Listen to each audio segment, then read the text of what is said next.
Assalamualaikum warahmatullahi wabarakatuh, Bapak dan Ibu berjumpa kembali ya.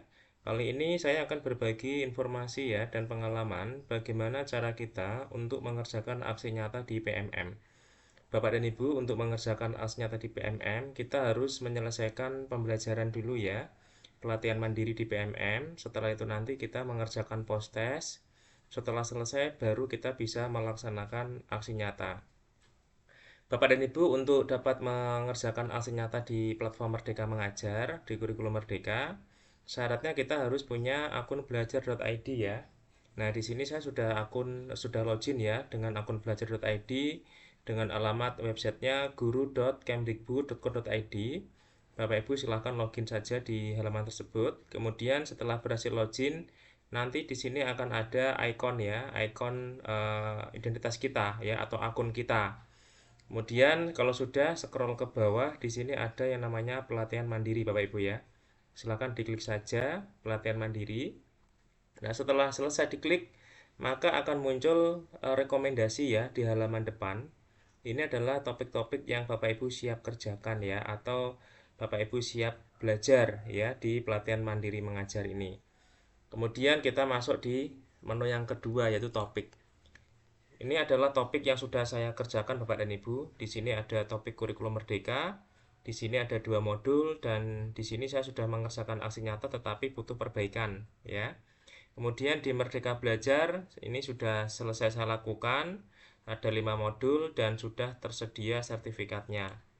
Ya, jadi artinya saya sudah selesai melakukan aksi nyata dan di sini ada sertifikat yang bisa kita lihat. Nah, kurang lebih sertifikatnya seperti ini. Kalau kita sudah selesai mengerjakan pelatihan mandiri PMM di satu topik dan selesai mengerjakan aksi nyata dan diterima.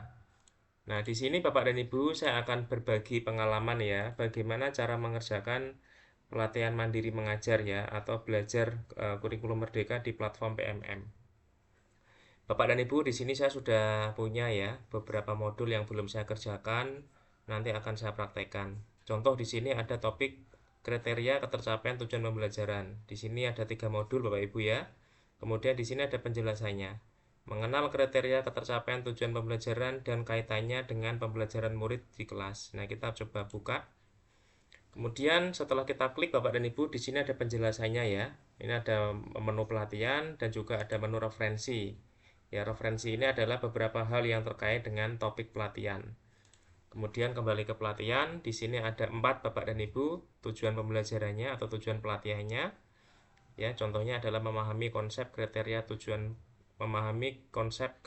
ketercapaian tujuan pembelajaran pada kurikulum Merdeka. Ya, kemudian ini juga ada lagi ya, ada 3 buah. Kemudian di modul pelatihan ini ada perintah, silahkan pelajari modul sesuai urutan. Bapak Ibu silahkan nanti di modul ini dipelajari secara urut ya. Karena di sini ada 3 modul, maka kita akan pelajari modul yang pertama.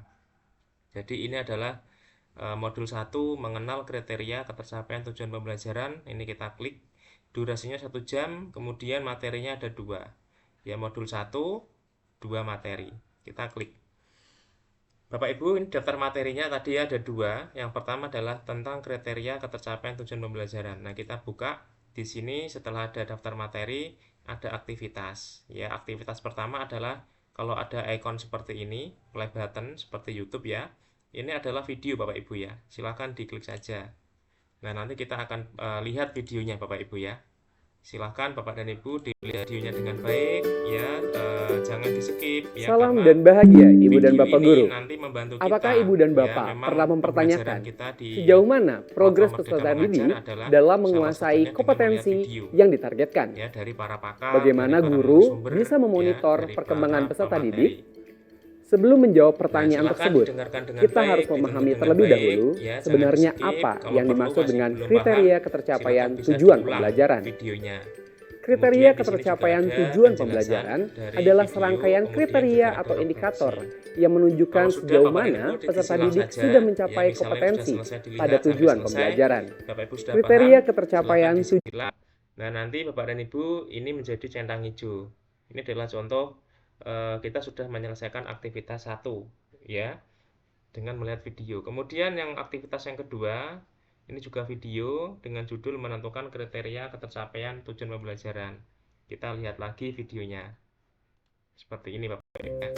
Nah, ini beda lagi ya narasumbernya. Ini dari guru anak usia dini ya, Ibu Halo Sally. Ibu dan Bapak Guru semua. Bapak Ibu ya, seperti Apakah ini. Ibu dan Silahkan Bapak sudah dilihat sampai tahu selesai, pendekatan dipahami, yang dapat ya, digunakan dibaca, untuk menentukan penjelasan di kriteria bawah, juga ketercapaian di sini juga ada tujuan referensi. pembelajaran? Ada Nah, 3 misalnya sudah pendekatan selesai yang Bapak dan dapat Ibu, sudah digunakan paham, pendidik silakan bisa dalam menentukan. disilang. Nah, nanti akan centang hijau.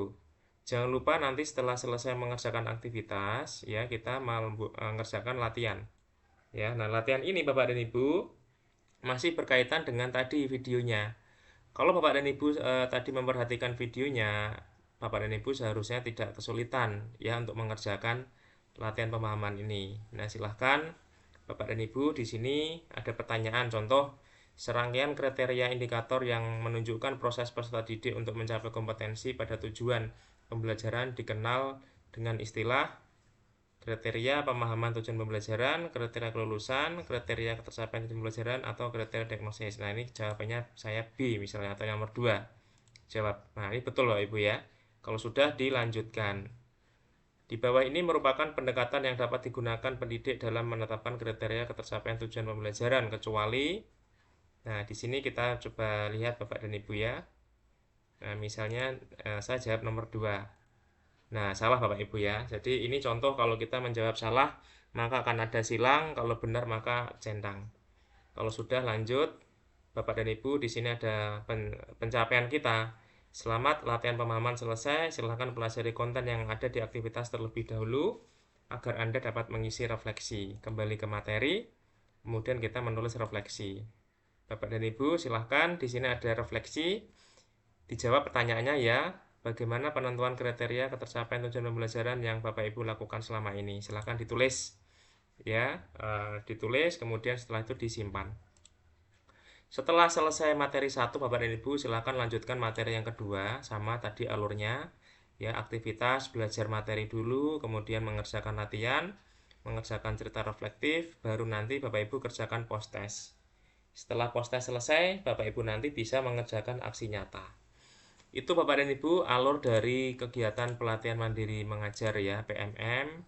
Bapak dan Ibu silahkan dikerjakan dengan baik ya, karena memang kurikulum merdeka ini PMM menjadi salah satu media bagi Bapak dan Ibu yang akan belajar ya. Terima kasih Bapak dan Ibu. Di sini saya akan coba tunjukkan untuk topik yang sudah siap ya untuk dikerjakan aksi nyatanya. Nah, di sini saya ada topik proyek penguatan profil pelajar Pancasila.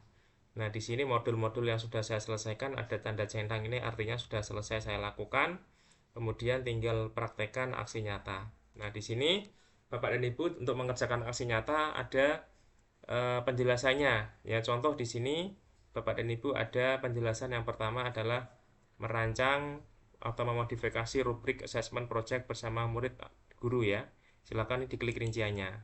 Nah, di sini nanti akan ada penjelasan Bapak dan Ibu ya. Ini silahkan sebagai dasar Bapak dan Ibu di dalam melaksanakan aksi nyata. Kalau sudah, Bapak Ibu bisa mengunggah format aksi nyatanya ya. Format dokumennya bisa dalam bentuk video ya atau file PDF. Kalau video maksimal 50 MB, kalau PDF maksimal 10 MB. Kemudian jangan lupa ditulis judul aksi nyatanya, kemudian deskripsinya ditulis dengan menjawab 2 pertanyaan ini.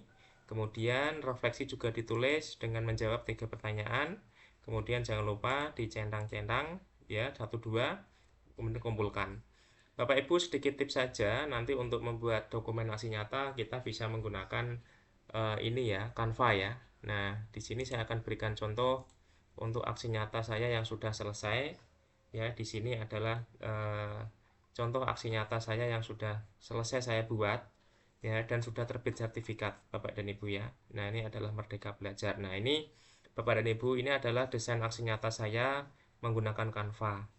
Ya, ini cukup mudah Bapak dan Ibu ya. Desainnya kita tinggal pilih, tinggal masukkan kontennya ya, konten aksi nyata, hasil dokumentasi aksi nyata sesuai dengan yang sudah kita laksanakan. Itu Bapak dan Ibu informasi dari saya, semoga bermanfaat. Terima kasih, jangan lupa like dan subscribe. Silahkan share apabila dirasa bermanfaat. Wassalamualaikum warahmatullahi wabarakatuh.